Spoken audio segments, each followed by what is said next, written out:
I have a question from Lynn, from New Orleans. So Lynn writes, I know the job of the Jew is to repair the world, but I want to ask you how this can be done in situations like we see between Israel and Palestine, and with a regime like the Islamic State, which seems to be bad, if not worse, than the Nazis in many ways. I know Jews and non-Jews as well did a great deal of good during the Holocaust, so I know it is possible under the most difficult conditions. Just want to hear your thoughts on this. So it's not so much of a question, it's more like raising a topic. And first of all, regarding the Holocaust,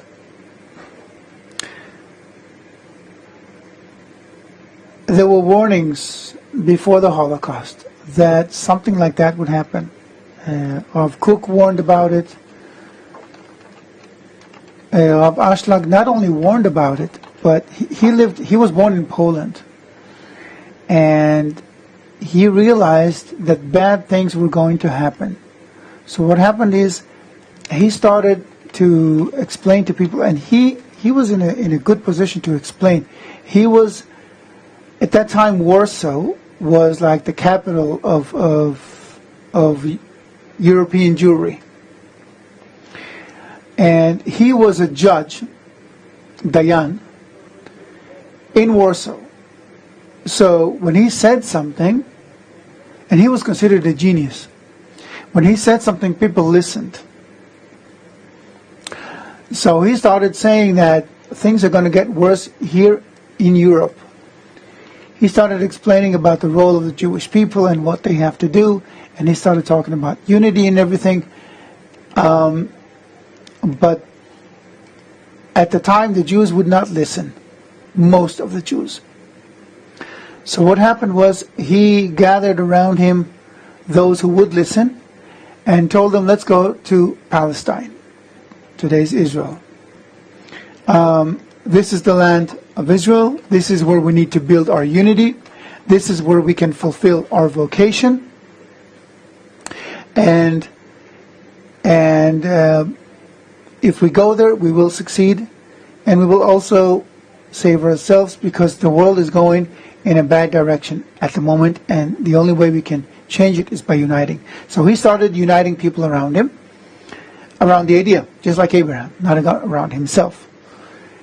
And the leaders of the community in Warsaw objected more and more strongly. He was excommunicated.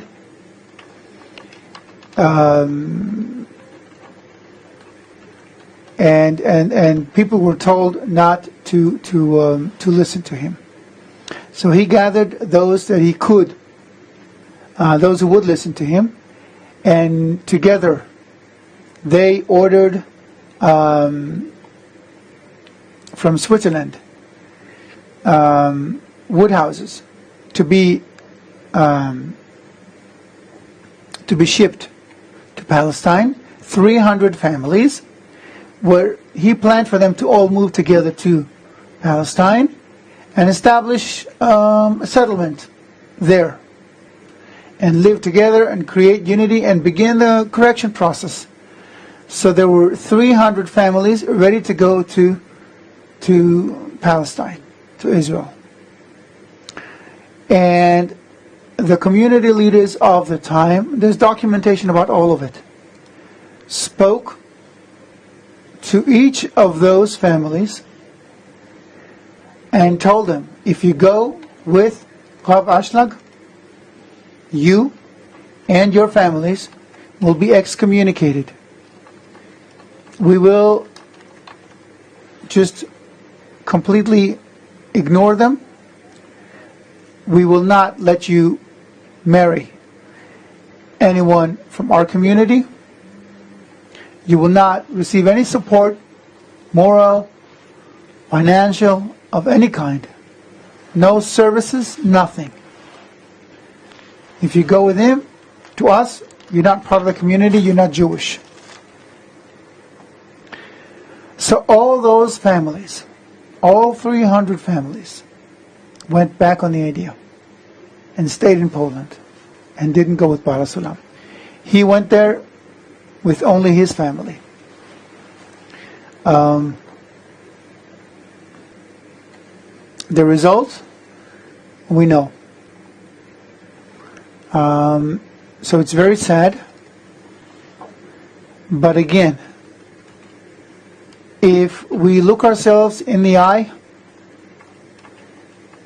we cannot blame anyone.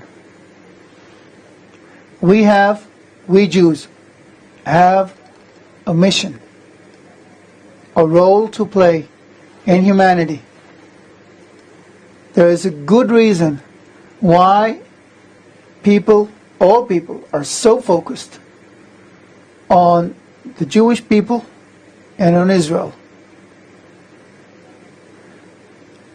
People who aren't aware, less educated people,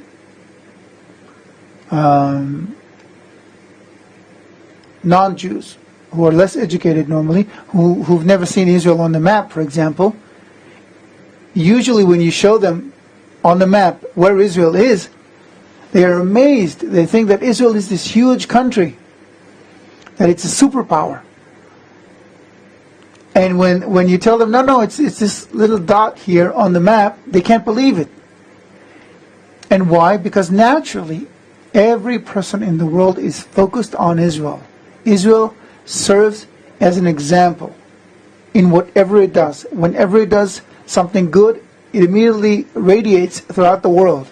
Whenever it does something bad or not so good, negative waves are projected throughout the world, and everybody accuses Israel of everything. When Hitler said that if European Jewry drags Europe into another war, it'll be the end of the Jews in Europe, he didn't say it as propaganda. He said it because that's how he felt. And every non-Jew has a sense inherent within, unconsciously, that Jews hold the key to the world's better life. I'm not even sure I'm answering her question, but that's in relation to the Holocaust. Mm-hmm. So we cannot expect bad things to not happen to Jews unless they do what they must. Okay? It's a natural law.